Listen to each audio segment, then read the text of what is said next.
¿Y si la forma en que nos cobran la factura de la luz estuviera fundamentalmente equivocada? ¿Y si pagar menos no dependiera de cuánta electricidad consumimos, sino de cuándo y cómo la consumimos? Una cálida bienvenida a este análisis. Hoy nos sumergimos en un estudio que viene a dinamitar las bases de la tarificación eléctrica tal y como la conocemos. La fuente es un artículo de investigación, Economic Information from Smart Meters, que no se basa en teorías, sino en datos masivos de contadores inteligentes para proponer una idea que, como veremos, es bastante radical. Nuestra misión hoy, entender la diferencia crucial entre la cantidad de luz que gastamos y el patrón de ese gasto, y por qué esa distinción podría cambiarlo todo, desde lo que pagamos cada mes hasta la estabilidad de toda la red eléctrica. Y es que es una distinción que se ha vuelto ineludible. El modelo actual se basa en suposiciones de una era predigital, cuando era imposible saber qué pasaba dentro de cada casa. Pero seguir usando ese modelo hoy, con la tecnología que tenemos, es como intentar navegar con un mapa del siglo XV teniendo un GPS en el bolsillo. Los datos de los contadores inteligentes no solo sugieren, sino que exigen un nuevo enfoque. De acuerdo. Empecemos por el principio, por lo que todos conocemos, la factura de la luz. La miras y ves una cifra. Has consumido X kilovatios hora. A eso se le aplica un precio. A veces, si consumes mucho, ese precio sube un poco. Y luego están los cargos fijos. Pero todo al final se reduce a esa única cifra, la cantidad total. Y sinceramente parece lógico, ¿no? Quien más consume, más paga. Es intuitivo. Es intuitivo, sí, pero es precisamente esa intuición la que el estudio demuestra que es incorrecta, o para ser más precisa, radicalmente incompleta. Es como juzgar la salud de una persona fijándose solo en su peso e ignorando la tensión arterial, el colesterol o si fuma. El modelo actual se apoya en una suposición oculta, que a grandes rasgos todos los consumidores tenemos patrones de uso parecidos, que la forma en que una familia consume electricidad a lo largo del día es más o menos proporcional a la de una oficina o una panadería. Si eso fuera cierto, el consumo total sería un buen indicador del coste que generamos. Pero, a ver, esa suposición se cae por su propio peso. No es lo mismo una fábrica que funciona 24 horas con un consumo constante que un centro comercial que tiene un pico brutal de 10 de la mañana a 10 de la noche y luego se apaga. O yo mismo, que llego a casa a las 8 de la tarde y enciendo el horno, la tele y el ordenador a la vez. Exactamente. Lo que antes era una intuición, ahora los datos lo demuestran de forma aplastante. El estudio cita una investigación previa sobre el sistema de la eléctrica PG&E en Estados Unidos, donde el análisis de datos de contadores inteligentes reveló la existencia de más de 200 tipos de perfiles de consumo anuales distintos entre sus clientes. ¡200! No hablamos de pequeñas variaciones, hablamos de una heterogeneidad enorme. La idea de que somos todos iguales frente al enchufe es sencillamente un mito. Entonces, si somos tan distintos, ¿por qué se nos sigue cobrando igual? Por inercia histórica. Hay que ser justas. No era una suposición malintencionada. Antes de los contadores inteligentes, para la compañía eléctrica, la demanda de una ciudad era una gran caja negra. Solo veían el consumo agregado total. Era técnicamente imposible saber qué hacía cada cliente. El problema no es el origen del modelo, sino su persistencia. Ahora tenemos los datos para mirar dentro de esa caja negra y seguimos anclados en un paradigma del siglo pasado. Vale. Aquí es donde el estudio empieza a ponerle nombre a las cosas. Habla de nivel de demanda, que entiendo que son los kilovatios hora totales, la cantidad, y de perfil de demanda, que es el patrón, la forma. Correcto. Y para entender por qué el perfil es infinitamente más importante que el nivel, la analogía del gráfico es perfecta. Imagina una ciudad. El nivel de demanda son 100.000 coches que necesitan moverse por la ciudad a lo largo de un día.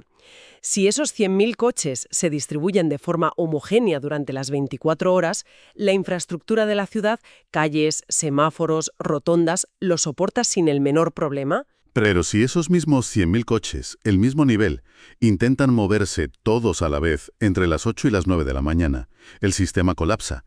Tienes un atasco monumental. El coste real para la ciudad no lo determina el número de coches, sino el perfil de su movimiento, el hecho de que todos quieran moverse a la vez. Para gestionar ese pico necesitas más carriles, más policía, una infraestructura sobredimensionada que estará vacía el resto del día. Con la electricidad es idéntico. Y aquí es donde esto se pone realmente interesante.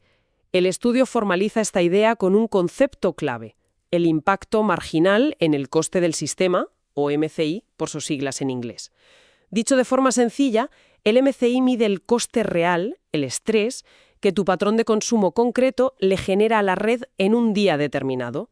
Y ese coste marginal es muy real, no es un número teórico. ¿A qué te refieres con que es real? Me refiero a que, para satisfacer ese pico de demanda de las 8 de la tarde, la compañía eléctrica no puede usar la energía eólica o la nuclear, que son baratas y estables. Tiene que encender de urgencia una central de gas de ciclo combinado, que es carísima y mucho más contaminante, solo para cubrir esas 2 horas de máxima demanda. El coste de generar ese kilovatio hora extra en hora punta es literalmente 10 o 20 veces superior al de generarlo de madrugada. El MCI captura precisamente eso, el coste de mandar al último coche a la autopista ya atascada. Entendido. Y sobre este concepto, el estudio enuncia un teorema, el teorema 2.1, que es demoledor. Dice algo que me cuesta creer. Es totalmente antiintuitivo, lo sé. El teorema afirma que dos consumidores que tienen exactamente el mismo perfil de consumo, es decir, sus curvas de demanda a lo largo del día tienen la misma forma, son proporcionales, tienen exactamente el mismo impacto marginal en el coste del sistema. Y esto es así aunque uno de ellos consuma 10, 20 o 100 veces más electricidad en total que el otro. Espera.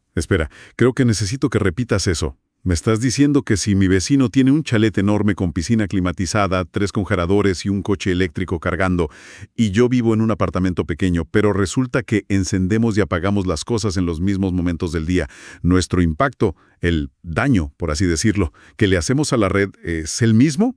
Eso va en contra de toda lógica. Va en contra de la lógica de pagar por cantidad, pero es la lógica pura del sistema. El coste marginal no lo determina el volumen, sino la forma, el cuándo. Piensa de nuevo en el tráfico. ¿Quién genera más coste para la ciudad? ¿Un camión enorme que cruza la ciudad a las 4 de la mañana por autovías vacías? ¿O un ciclomotor que se mete en el centro en plena hora punta y obliga a un autobús a frenar, creando una retención en cadena? El ciclomotor, a pesar de su tamaño y consumo insignificantes, tiene un impacto marginal mucho mayor. El teorema dice exactamente eso, y esto dinamita una de las políticas energéticas más extendidas, la de gestionar solo a los grandes consumidores. La idea de que los reguladores solo tienen que preocuparse por las grandes fábricas o los centros de datos porque son los que más consumen. Según esto, una pequeña tienda que enciende toda su cartelería y el aire acondicionado justo a las 8 de la tarde, en el pico del sistema, puede ser mucho más problemática para la red que una cementera que consume una barbaridad, pero lo hace de forma constante y predecible las 24 horas del día. Precisamente. Y no es solo teoría. El estudio demuestra con un caso de estudio potentísimo. Analizaron los datos reales de los contadores inteligentes de un año completo en un municipio industrial de China. No es una muestra pequeña, más de 2.000 consumidores, mezclando industria, comercios y hogares. En total, más de 500.000 de perfiles de consumo diarios. Lo primero que hicieron fue usar algoritmos para clasificar todos esos patrones en 36 tipos diferentes. 36 formas distintas de consumir electricidad. Y aquí es donde empiezan los descubrimientos que de verdad te dejan pensando. Porque resulta que consumir electricidad no siempre es malo para el sistema. Aquí es donde la cosa se pone fascinante. El estudio demuestra que, en ciertos momentos, algunos perfiles de consumo pueden tener un impacto negativo en el sistema. Es decir, son beneficiosos. Un momento. Beneficioso ayudar a la red. Eso suena completamente contradictorio. Siempre he pensado que consumir, sea cuando sea, es un coste.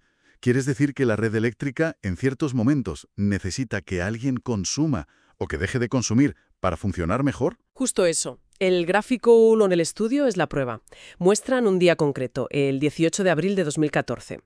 La demanda agregada de toda la red tiene una subida muy pronunciada por la mañana, lo que los ingenieros llaman la rampa matutina.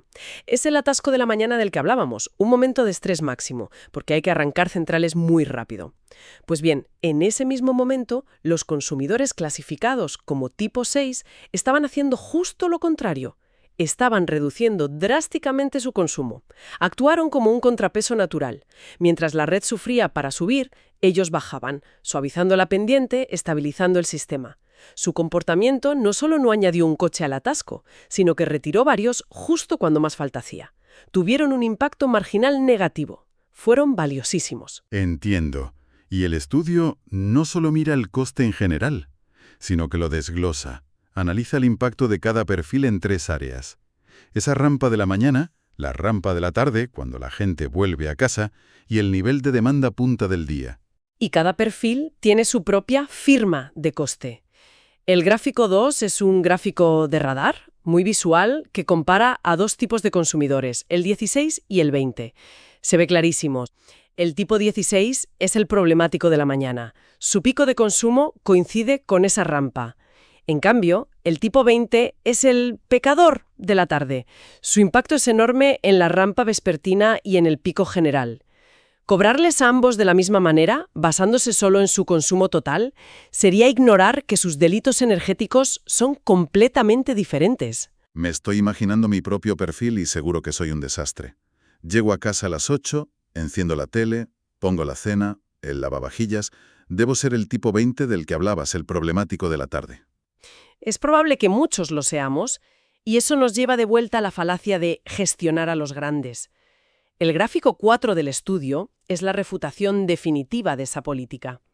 Es un diagrama de dispersión.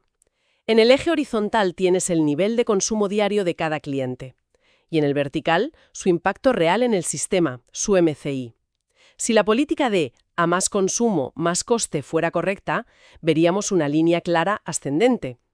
Pero lo que muestra el gráfico es una nube de puntos caótica, sin ninguna correlación. Es decir, que hay gente que consume poco, pero es muy cara, y gente que consume muchísimo y es relativamente barata. Altísimo. Y consumidores gigantes, a la derecha, con un impacto moderado.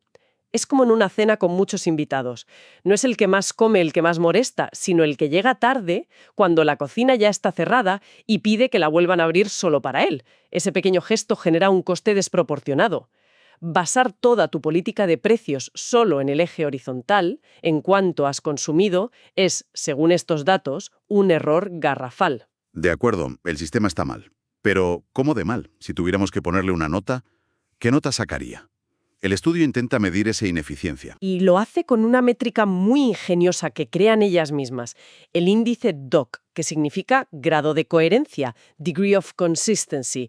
Es, como bien dices, ponerle una nota al sistema de tarifas. La puntuación va de 0 a 1. Un 1 sería una tarifa perfecta. Lo que paga cada uno refleja con exactitud el coste que genera. Un 0 sería el caos absoluto. La tarifa es completamente aleatoria, no tiene ninguna relación con el coste real.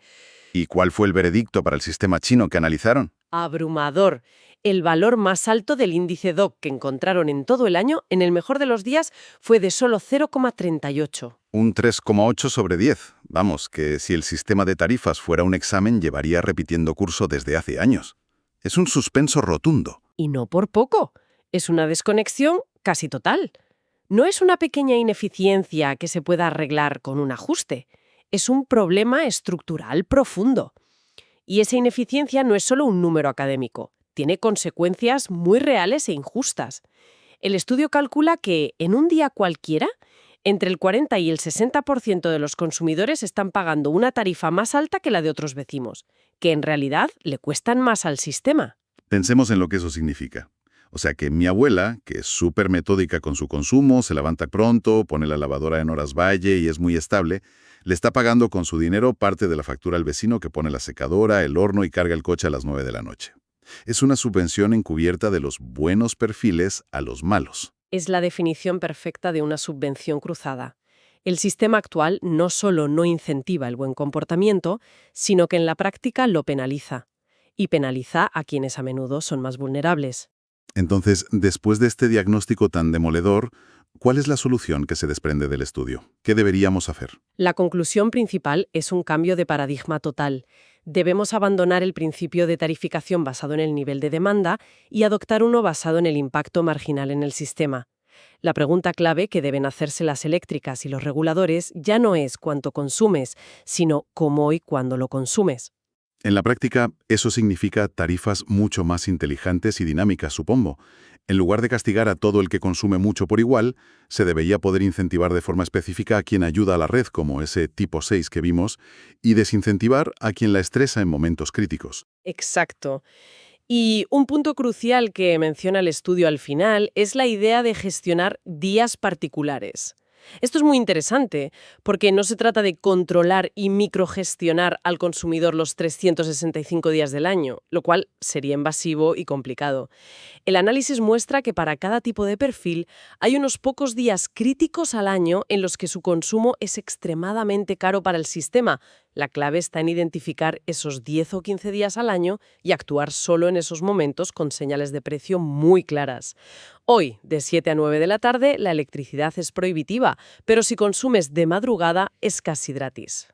La buena noticia, supongo, es que la tecnología para hacer esto ya existe. Los contadores inteligentes que recogen estos datos ya están instalados en millones de hogares. El hardware está ahí. El gran reto es que las políticas, la regulación y los modelos de negocio de las compañías eléctricas se pongan al día. Ese es el verdadero cuello de botella. Tenemos el GPS, pero seguimos empeñadas en usar el mapa antiguo. Y esto nos lleva a una reflexión final, una pregunta que lo cambia todo. Ahora, dispara. Hemos visto que un perfil de consumo, en un día concreto, puede ser tan beneficioso que ayuda a estabilizar la red, como el caso de los consumidores del tipo 6. La pregunta es, ¿en ese día deberían esos consumidores simplemente pagar menos por su electricidad? ¿O debería la compañía eléctrica ir un paso más allá y pagarles a ellos por el servicio que de facto han prestado a la red? Ostras, eso sí que le da la vuelta a la tortilla por completo. Dejas de ser un simple cliente que paga una factura para convertirte en un participante activo del mercado, un socio potencial de la red. Exactamente, el consumidor deja de ser un mero pagador pasivo para convertirse en un estabilizador del sistema, en un recurso. Y eso transforma por completo la relación entre el proveedor y el consumidor. Es un cambio de mentalidad radical, pero es hacia donde apuntan los datos. Con esa idea en mente, que convierte nuestra factura de la luz en algo mucho más complejo e interesante, concluimos nuestro análisis de hoy. Gracias por acompañarnos.